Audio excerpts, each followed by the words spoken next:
जय हिंद students, welcome back to the defence booster series for Indian GDS examination. आज के हमारे करंट अफेयर में एक इंपॉर्टेंट टॉपिक है that comes from your constitutional affairs और इंडियन सोसाइटी के डाइवर्सिफिकेशन पर बेस्ड लिबरल लॉज जो हमारे कॉन्स्टिट्यूशन में शामिल किए गए हैं उनको ये बेसिकली उन पर लाइट डालता है। So the topic is PESA. PESA stands for what? आपका आज का पहला टॉपिक है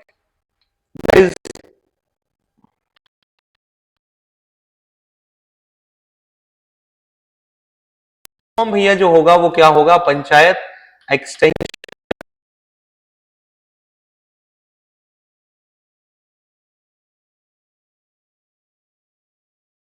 मतलब इसके नाम से आप समझ लो, आपको बहुत सारी चीजें अपने आप समझ में आ जाएंगी बिकॉज मेन टॉपिक इज पेशा महोत्सव।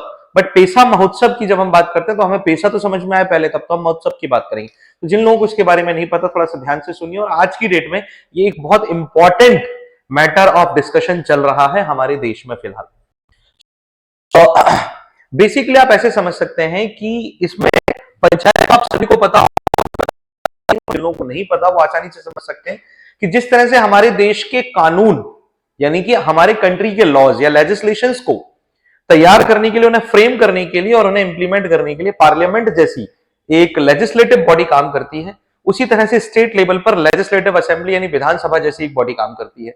लेकिन निचले लेवल ऑफ गवर्नेंस यानी कि भारत के या प्रशासन के सबसे निचले स्तर पर भारत में जो गांव होते हैं यानी कि रूरल लेवल ऑफ एडमिनिस्ट्रेशन है, उनमें इन्हीं लेजिस्लेशंस को फ्रेम करने और उन्हें इंप्लीमेंट करने वाली बॉडीज पंचायत होती है।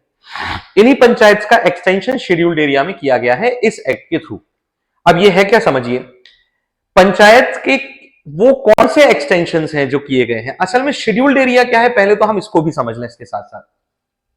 तो शेड्यूल्ड एरियाज उन एरियाज को माना जाता है जो इंडियन कॉन्स्टिट्यूशन के शेड्यूल 5 में बताए गए हैं, जो भारतीय संविधान की अनुसूची 5 में मेंशन किए गए एरियाज है वो शेड्यूल्ड एरियाज है।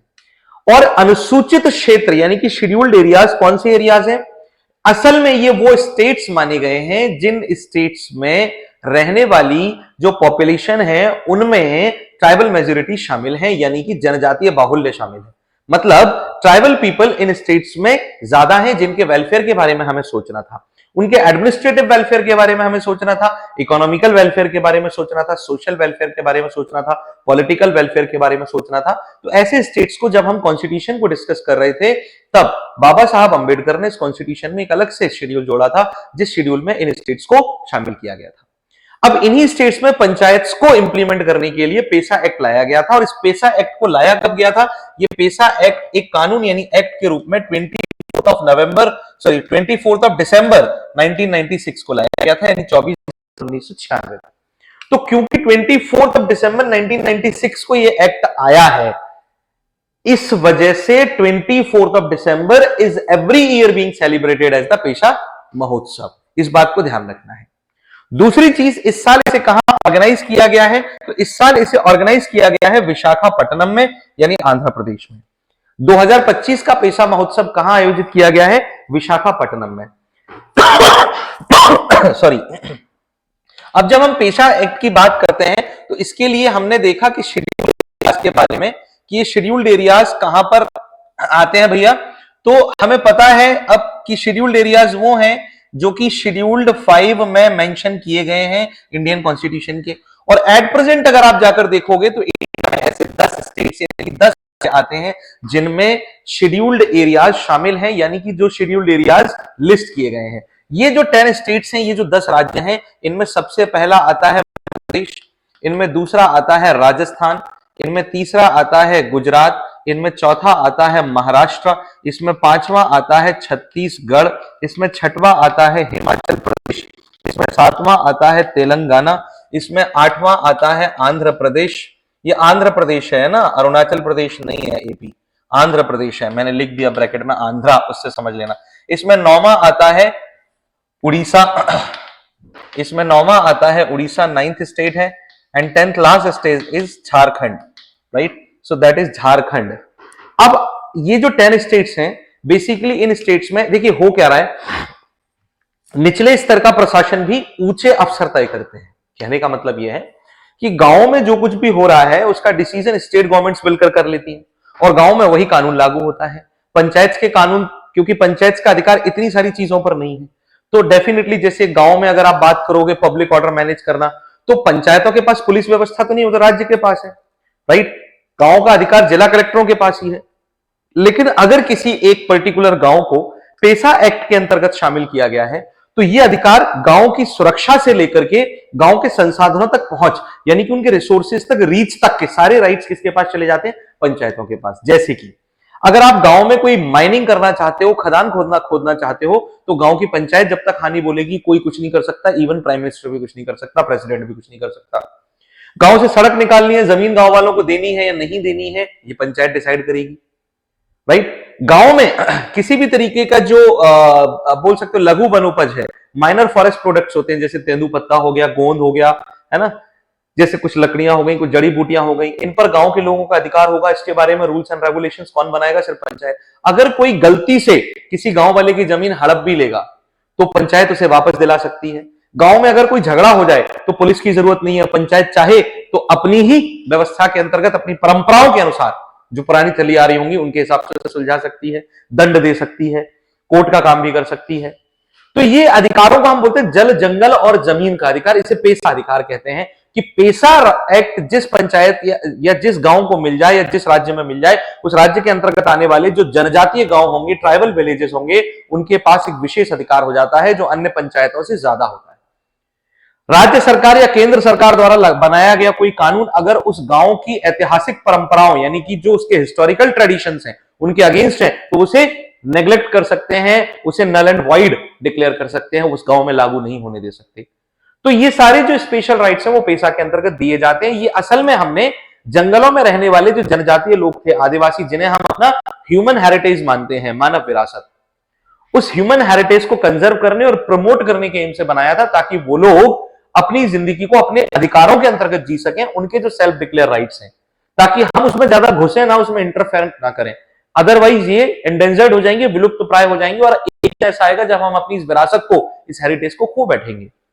इन the same way when we are going to the Pesa Mahotsav, इसकी जागरूकता लाने के लिए भारत सरकार ने यह तय किया कि हम हर साल 24 दिसंबर, क्योंकि इसी दिन 1996 में पेसा एक्ट पहली बार लॉन्च किया गया था, तो इसी दिन को हर साल हम पेसा महोत्सव के रूप में सेलिब्रेट करें। इस साल ये महोत्सव विशाखापट्टनम में सेलिब्रेट किया गया। इस महोत्सव में 10 के 10 स्टेट्स जो आते हैं, जिसके बारे में हम लोगों ने अभी पढ़ा है, ये ऑल 10 स्टेट्स, जिसमें एमपी है, छत्तीसगढ़, हिमाचल प्रदेश, तेलंगाना, आंध्र प्रदेश, उड़ीसा और झारखंड शामिल हैं। ये सारे स्टेट्स क्या करते हैं, इसमें शामिल होते हैं, और पंचायती क्षेत्र जो जनजातीय क्षेत्रों में आते हैं, ट्राइबल एरियाज में आते हैं, उनके डेवलपमेंट के लिए डिस्कशंस करते हैं आपस में। आज का नेक्स्ट टॉपिक हमारे सामने आता है मुबारक अल कबीर पोर्ट प्रोजेक्ट, मुबारक अल कबीर बंदरगाह परियोजना। वैसे हमारी नहीं है, चीन ने हालिया तौर पर एक अरेबिक कंट्री कुवैत के साथ एक प्रोजेक्ट को डेवलप करने के लिए एक डील साइन की है, जिस प्रोजेक्ट का नाम है मुबारक अल कबीर प्रोजेक्ट। ये प्रोजेक्ट इंडिया के कंसर्न में बहुत इंपॉर्टेंट है, क्योंकि चाइना की कोई भी एक्सटर्नल डील इंडिया के जियोपॉलिटिकल इश्यूज से जुड़ी हुई होती है, क्योंकि चाइना के साथ इंडिया के रीजनल कॉन्फ्लिक्ट्स है। साथ ही साथ चाइना इंडिया का एक बहुत बड़ा इकोनॉमिक और ट्रेड पार्टनर भी है, और उसके साथ साथ चाइनीज और इंडियन बॉर्डर्स पर लगातार तनातनियां होती रहती हैं। चाइना का एक बहुत एम्बिशियस प्रोजेक्ट है बेटा, पर्ल ऑफ स्ट्रिंग्स के नाम से। अगर आप लोगों को नहीं पता तो मैं बता देता हूं।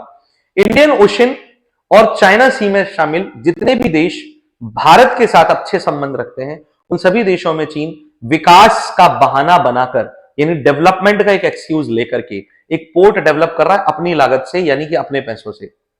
और इन पोर्ट्स के बारे में वो उन देशों से कहता है कि हम आपके साथ ट्रेड करेंगे, आपका फायदा होगा, आपके पास बिजनेस बढ़ेगा, जिससे आप अच्छा रेवेन्यू कमा सकेंगे, अपने देश का विकास कर सकेंगे।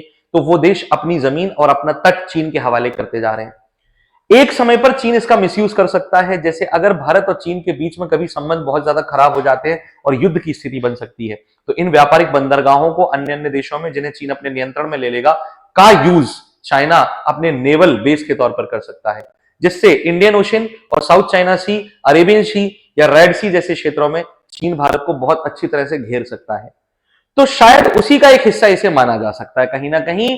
तो मुबारक अल कबीर जो पोर्ट प्रोजेक्ट है, इसे चीन लगभग $4.1 बिलियन, $4.1 बिलियन जो अमेरिकन डॉलर्स हैं के साथ डेवलप करेगा। कहां करेगा? कुवैत में डेवलप करेगा। कहां करेगा?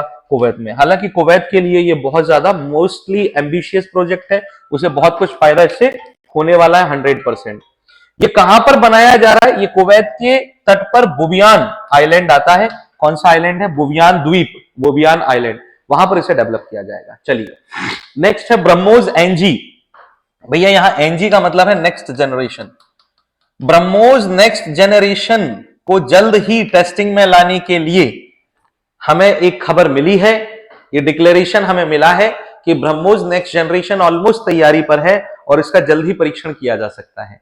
ब्रह्मोस मिसाइल्स की क्या कैपेसिटी है, ये हमने रिसेंटली इसी साल ऑपरेशन सिंदूर में देखा।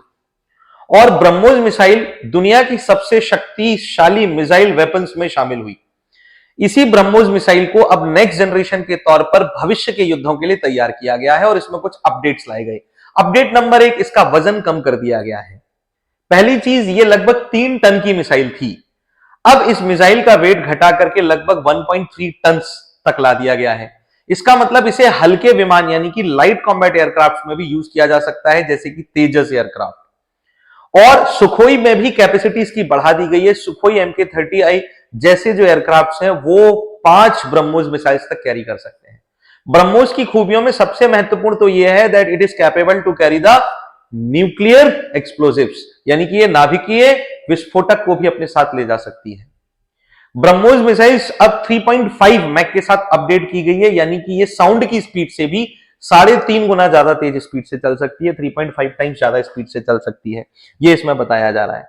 प्लस इसकी रेंज, अगर हम रेंज की बात करते हैं तो ब्रह्मोस जो अभी हम यूज कर रहे हैं उसकी रेंज मैक्सिमम 300 किलोमीटर तक मानी गई है। इसे अपडेट कर एक वर्जन में 450 और दूसरे वर्जन में 800 किलोमीटर तक ले जाया जा रहा है, यानी कि maximum it can hit its target up to 800 kilometre, यानी कि ये तकरीबन 800 किलोमीटर तक अपने टारगेट को अब हिट कर सकेगी, जो एक रेंज क्रूज मिसाइल के तौर पर मिल रही है, because it is the cruise missile.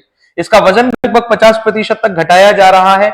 तो ऐसी स्थिति में अगर हम देखेंगे तो ब्रह्मोस का जो नेक्स्ट जनरेशन वर्जन आएगा that will be very very efficient and very very beneficial for India, so that India can stand against the enemy nations powerfully और in its definitely confident stands. Next आज का हमारा जो last topic है that is Samudra Pratap. So what is Samudra Pratap? इसके आगे मैं एक वर्ड लिख देता हूं that is very important for this, आप अलग से लिखिए, ICGS। ICGS का फुल फॉर्म क्या होता है सर? इसका फुल फॉर्म होता है इंडियन कोस्ट गार्ड शिप, यानी भारतीय तटरक्षक जहाज। भारत का तटरक्षक बल जो है यानी इंडिया की जो कोस्ट गार्ड फोर्स है, उसने हालिया तौर पर एक नया शिप कमीशन किया है, एक नए जहाज को अपने बल में शामिल किया है, अपने बेड़े में शामिल किया है, जिसका नाम है ICGS समुद्र प्रताप। ये क्या करने वाला है? इस जहाज को 60% इंडिजिनियस टेक्नोलॉजी से कंस्ट्रक्ट किया गया है। गोवा शिप यार्ड बिल्डर्स ने इसे बनाया है और इस जहाज को इंडिजिनियस टेक्नोलॉजी से बनाने का मतलब है कि ये मेक इन इंडिया इनिशिएटिव या इंडिया के सेल्फ रिलायंस को शो करता है, उसे रिप्रेजेंट करता है। ये शिप करेगा क्या? ये भारत का स्वदेशी तकनीक से निर्मित पहला जहाज है जो एंटी पॉल्यूशन शिप है या पॉल्यूशन कंट्रोल शिप है, यानी कि समुद्री प्रदूषण को नियंत्रित करने वाला जहाज। इसका काम सिर्फ एक है कि जो वाटर पॉल्यूशन इन ओशन होता है, यानी समुद्री जल में जो प्रदूषण होता है, उस प्रदूषण को खत्म करना और जो ओशन वाटर है उसे क्लीन करना, इसीलिए इसे शुरू किया गया है। किसने बनाया? गोवा शिपयार्ड्स लिमिटेड ने इसे बनाया है। इस बात को ध्यान रखिए, नाम है समुद्र प्रताप। ये पॉल्यूशन कंट्रोल शिप है। किस फोर्स में शामिल किया गया? इंडियन कोस्ट गार्ड में शामिल किया गया है। So this is the very important fact for you. So there are 2 or 3 facts in today's video which were be very useful for your examination. You have to study it.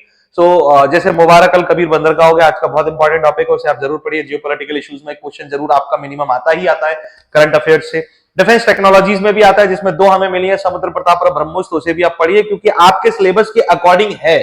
इसलिए मेरी बात मानो, that will be very important for you, so that you please keep on studying these all classes and make your short notes. मैं बार बार कह रहा हूं, और ऐसा नहीं है कि लास्ट में आप जाकर एकदम से कर लेंगे भैया, डेली कुछ ना कुछ करते रहिए। चलिए नेक्स्ट वीडियो में हम अगले टॉपिक्स के साथ मिलेंगे। आज के लिए थैंक यू।